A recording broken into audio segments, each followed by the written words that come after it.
It's the final classical game of the FIDE World Championship 2024, and the world champion is on your screen, Ding Liren and his challenger, Domaraju Gukesh. The score is 6.5, 6.5. The one who wins today will become the world champion. In case of a draw, we move to the rapid tie breaks. Ding Liren takes off his jacket, places it on the chair, and gets ready. He has the white pieces and will try to press today, but I believe a draw is a very likely result because in such high pressure scenarios, no one wants to overpress and lose it.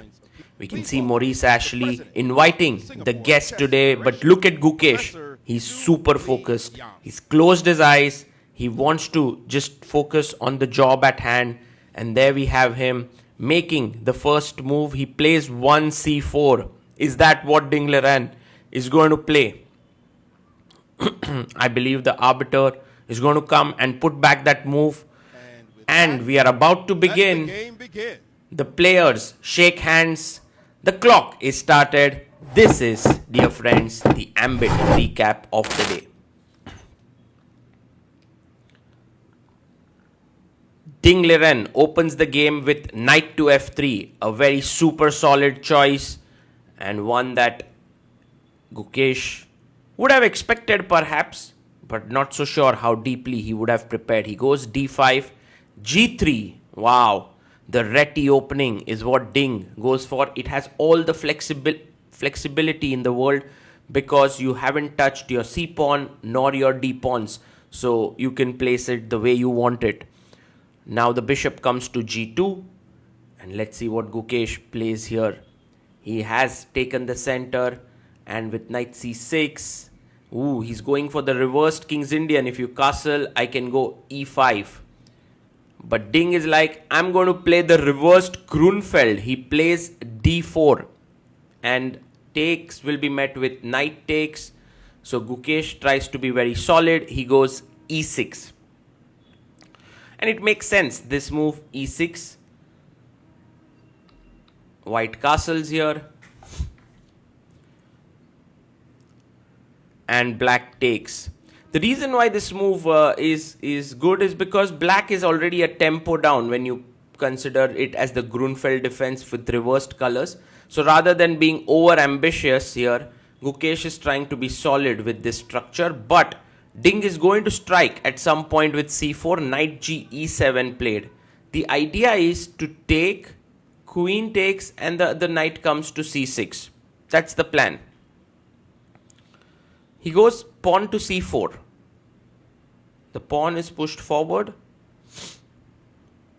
And now Gukesh takes, knight takes d4. Queen takes on d4. And the knight jumps in to c6.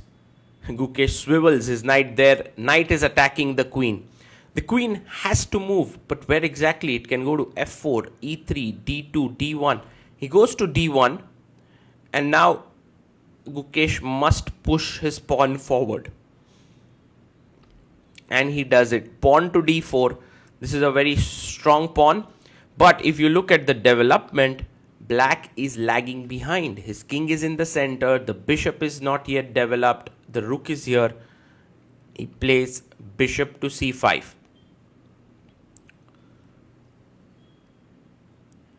And now the d4 pawn is under pressure. He takes it. Pawn takes d4.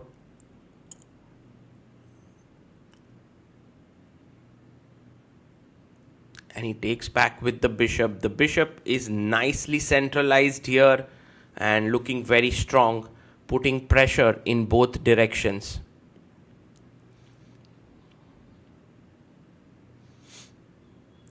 The knight comes out to c3. And now taking here is not a good idea because after takes, the rook gets an open file, the bishop gets this important diagonal. So Gukesh calmly castles it out and tells Ding, what is your plan? And Ding does jump to b5. Now e5 would be a nice move here and a very strong one, because if you take, I take back with the pawn. Looks pretty good here. But Gukesh comes back to b6. And now white can actually start to press a bit with queen e2. Let's suppose e5, rook d1, queen f6, and bishop e3. And this position is very pleasant for white. In fact, Gukesh would be putting a lot of pressure here on Ding after bishop b, after queen. Ding would be putting a lot of pressure on Gukesh after queen e2 and rook d1. Well, right now we see Gukesh getting up from the chair, Ding coming back in, and now playing his pawn to b3. Maybe not the most accurate. Well, he wants to maybe get his bishop out to a3. a6 is played. There was a tactic with bishop f2, king f2, queen f6 trying to win here, but after bishop f4, e5 and king g1, white would be doing very well. So b3, a6. The knight comes back to c3. And now Gukesh, what is his move going to be? He goes bishop d4, attacking the knight on c3. Queen comes to c2. Oh, he goes bishop b2. He doesn't play his queen here. He goes bishop b2, defends here. And e5. Gukesh has now centralized his bishop, but in that process, he is giving up the d5 square here. Bishop to e6. So slowly and steadily, you can see the black pieces coming into good squares. The knight jumps in to the center, knight to d5.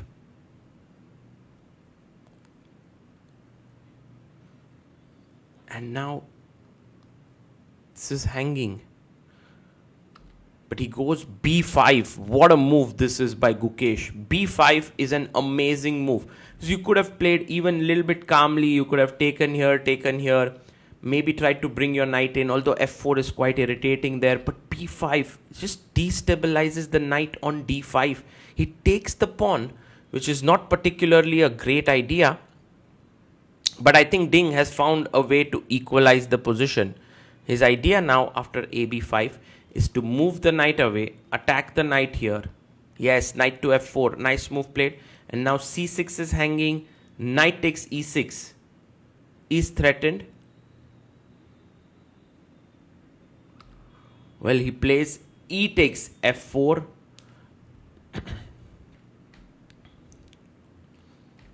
And now let's see how bishop takes c6, attacking the rook.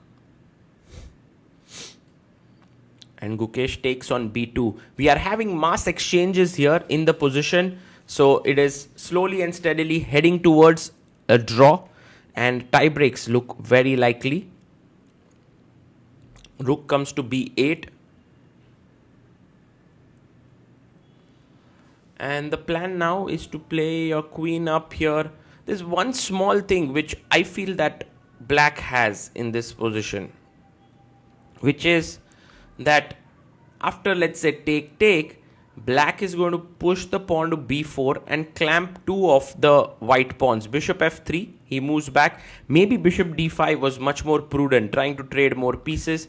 But bishop f3, Gukesh takes on g3. H takes g3.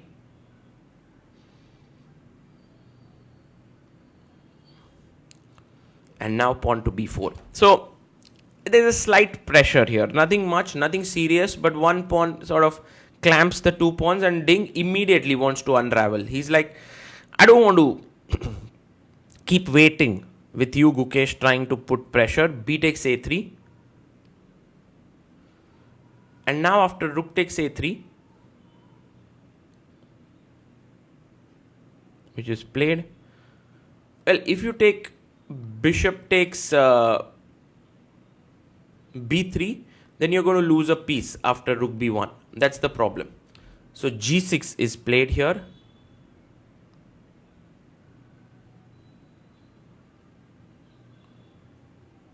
And the queen comes up to d4. So Ding is like super keen to even trade off the queens, even if it means giving up a pawn. Pawn comes up to b4 and Gukesh finally says, okay, thank you for the pawn, I'm taking it. Takes. And logically, this is a good decision because you are essentially a pawn down, but it's 3 versus 2, and you now trade another pair of rooks. You soon, if you get off the bishops as well, then it's a draw. The rook endgame, so let's say rook takes rook, bishop takes, and now imagine that I play king g7, you go here, I take, this is a dead draw. There's nothing here. So Gukesh has to avoid the trade of bishops. And he goes g5. Have a look at the clock. We are on move 32. Gukesh has 53 minutes. Ding has 22 minutes on the clock. So time pressure is not really a big problem. He goes bishop d5, offering a trade of bishops. And Gukesh stays there. He plays bishop f5 because he knows he wants to continue fighting. And this is the thing about Gukesh, that no matter what the position, he has made Ding fight for every half a point.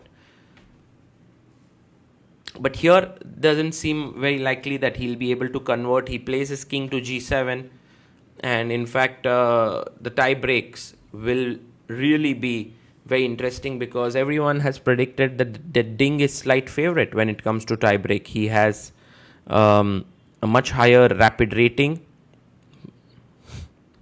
Rook to c4, offering a trade. Once again, if you trade the rooks, the bishop endgame is a dead draw. There is nothing much to play for here. So Gukesh would love to keep both the pieces here. And he goes rook b1 check.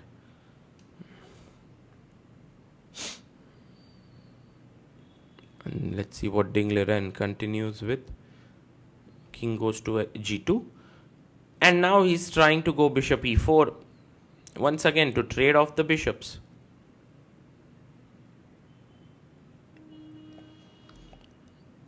Rook e1.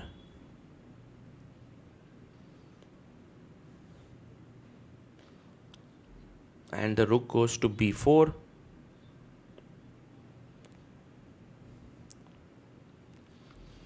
h5 has been played here with the idea maybe at some point to go h4, but I think what Gukesh is aiming for is g4, f5, king h6, king g5 and h4. So he has a long-term plan in mind and he'll try to execute it. Not so sure if he'll be successful here, but at least you keep playing.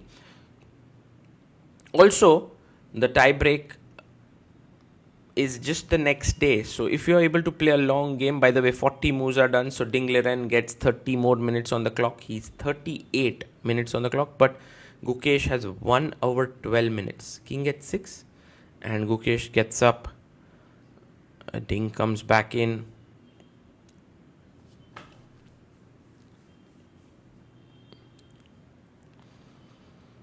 And he comes and puts his king back on g1.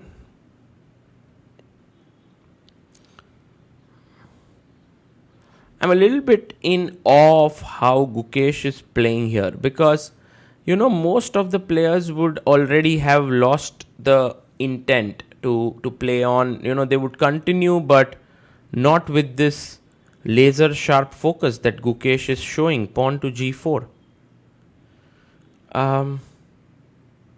I think this would be one of the strategies of Gukesh before the World Championship match, that let's fight till the bitter end in every single game. And that's the commitment that he's showing even now when the draw is in sight. But I think having an extra pawn means that you can continue. Like bishop b7 played.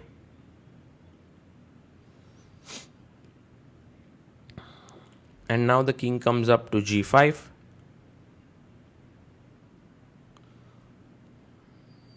So this plan which we were talking about of f5 coming in, f3 has been played. And that's a good move by Ding actually. Because now with trading another pair of pawns, it'll become very tough for Gukesh to win. Although Ding has been bleeding a little bit of time, he has 21 minutes on the clock. Gukesh has 1 hour 11 minutes. He plays f5. You can push your pawn to f4, but I think Ding wants to simplify. So taking on g4 makes a lot more sense. So fg.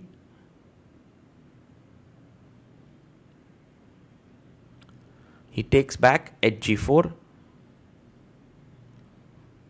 And now the best way to defend is just to keep waiting with your rook on the 4th rank. So f4 is very difficult to achieve. The bishop can keep moving back and forth on this diagonal. Bishop f7 played.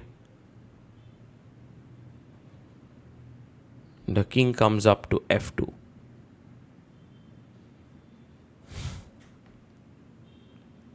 He gives a check. At this point, we have tickets of the tiebreak that have gone live. So many people can go and check them out and buy them. And I think in 7 minutes, we have sold almost all the tickets. Because the tie breaks, very likely king goes back to f6. A rook check.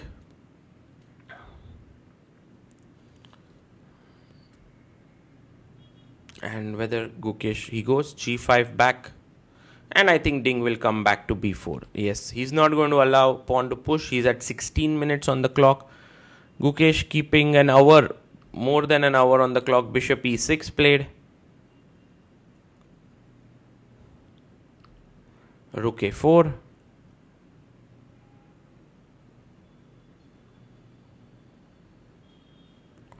And now rook b2. Attacking the bishop here. Well, if you move your bishop here to c6, that would be nice. But bishop a8, also a nice move. Just putting the bishop in the corner of the board. The only thing is the bishop now can move only on this diagonal, king f6. Not that it matters much. Rook f4 played by Ding. Another good move. And let's see what Gukesh plays here. He goes king e5. Ding takes a sip of water. 9 minutes on the clock for the remaining game. Gukesh has 1 hour 7 minutes. He plays rook f2 and it's a huge blunder. It's a huge blunder. Let's look at Gukesh's expressions here. Look at him. He zones in. He can't believe. He can't believe what has happened here. He moves in. He's like, what? Ding, did you really play this? Guys, the winning idea is to take the rook and put the bishop on d5. And look at Gukesh. He's seen it. He can't believe it. The world championship is moments away. Because if he wins this, he becomes the world champion. He tries to focus here. And now takes the rook. Rook takes f2. And Ding knows he's blundered. Look at Ding there. Bishop d5 played, offering a trade of bishops there. He looks at Ding, and now a bishop trade cannot be avoided. That is the main problem of having the bishop there. And this is a lost king and pawn endgame. Unbelievable turnaround. We'll have to refund the tickets for sure, because this is over. Look at Ding there. He's lost it. Gukesh gets up and starts walking around, just like his typical walk that he does. King comes up to e3, but this is over. King will come to e5 and he will push back the white king here. For example, if king f2, king d4, king e2, king here, king here, king here. And when you push him back, you're simply going to win this pawn. And there you have it. Ding Liren has lost. Gukesh can't believe what has just happened here. This is the ultimate moment of the world championship. Ding Liren is going to throw in the towel here. He pauses the clock. He resigns the game. Gukesh is the world champion. Look at Ding congratulating him. Look at Gukesh. He's smiling. He can't believe he's become the world champion here. It's absolutely stunning moment in the history of chess, because not only has Gukesh become the world champion, Ding moves out, but Gukesh has become the youngest world champion ever at the age of 18 years only. And he looks up at God. Thanks the Almighty. The arbiter wants to shake hands with Gukesh, but Gukesh is in his own world. He's laughing, he's crying, he has all emotions flowing out. He's so happy. But he also remembers all the hard work put in, all the nervous tension and energy that he went through. And you never see Gukesh with so many emotions. He is generally so stoic.